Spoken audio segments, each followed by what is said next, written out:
They promise you savings through budget cuts, but in the end, Republicans are going to cost you more when they slash public school funding. I guess it's a series now, me uncovering some of the greatest scams in political history. And today we're talking about Trump's big bad budget bill and how it's slashing education monies that your state and your tax dollars are going to have to pay for. Trump and Republicans want to cut the federal education budget by 15%. It's hard to explain how significant and detrimental that is, but virtually every department is getting gutted. So, cutting student aid programs and Pell Grant, also the work study programs. They're going to combine certain special education programs all into one program. It's going to create a national school voucher program, which is essentially just another handout to the rich and a gigantic scam that I will talk about in part 2 of this. But let's look at a state like Virginia, where over 73% of the students in Virginia attend a traditional public school. So when you take away the money that was allocated by the federal government, when states are left to make up the difference,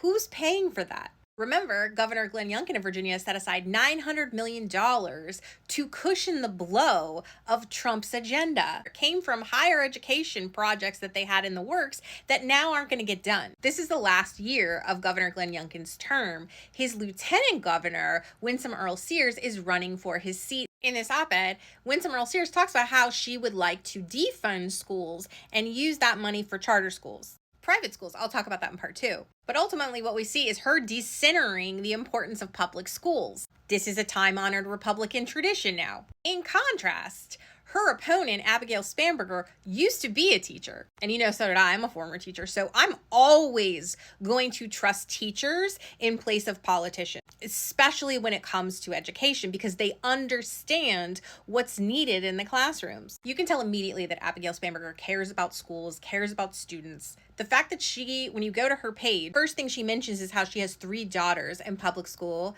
education.